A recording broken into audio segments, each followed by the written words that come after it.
All right. This story here. This was the spring break of 2003.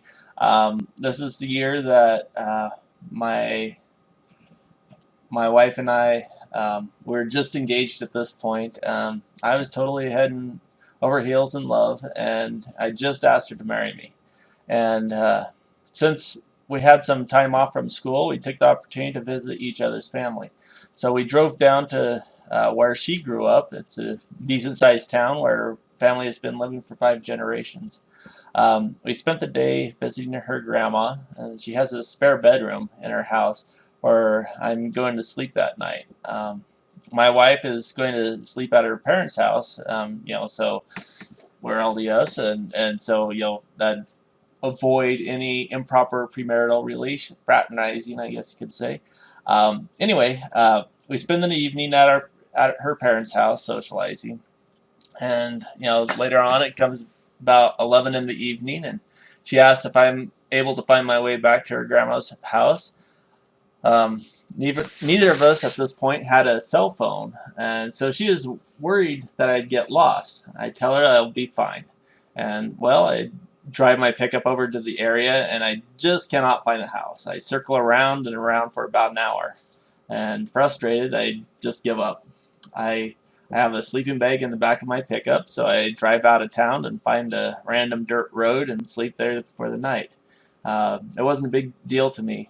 However, when I get back, her first words out of her mouth was, "Where were you?" She called her grandma, expecting to find me there, and I told her I just slept in my pickup. In response, I would have expected, "Oh, okay," but instead she carried on about how worried she was, and she might have, and she thought I was getting into a car wreck, and so I should have I should have came home and got directions, and blah blah blah. And for me it wasn't a big deal at all. I slept under the stars many times, and I didn't want to wake up people in the AM just so I could have a cushy bed. And I tried to explain that to us, and anyway we just brushed it off and carried on. 16 years later, variations of this argument is probably the biggest source of contention between us. That's yeah. So, like, for instance, last fall I was irritated at her for some reason, so I kissed her on the cheek and told her I was going out for a walk. And what started off as a short walk in the cool ended up being an adventure. I went up this mountain, and I just kept going.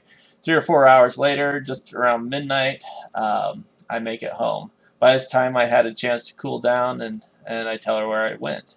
Um, a few days ago, we take a trip to Salt Lake City uh, and leave the kids at home. And on the way home, just making conversation, she brings up that incident last fall, and it kind of ticked me off that she would hold on to things like that. The following morning, I was still irritated and couldn't sleep, so I go on a walk for maybe 90 minutes and watch the sun come up. Partway through the walk, I get a phone call from her asking if I'm all right. Maybe she thought I was cheating. Okay, not really. Or I may have ran into some trouble. It it did start to rain, and that is scary. Real scary. Or maybe I got attacked by a wild animal and ran away with my shoes. I don't know. The point is, people don't change very much. Despite all her worrying and nagging at me to be safe, I still go out and do the things on my own from time to time. I feel it is part of my autonomy to be able to do things which she doesn't know exactly where I am. And despite her all my telling her to relax and not to worry about every detail in my life, she will continue to stress, and she doesn't know where I am at all times. I'm not saying that in 2003 I should have ended it right then and there. I love my wife, and we get along very well compared to most couples. Uh, nobody's perfect. I and she, and if she was a little more relaxed about being safe and knowing where I am, maybe that would manifest badly in other ways. Um, so there are things you just kind of deal with your differences, and if your differences are too great to handle, move on as soon as you discover them, before you make any serious commitments. Getting someone to change by bickering with them is an impossible task. And I'm just going to leave that with you, and thank you.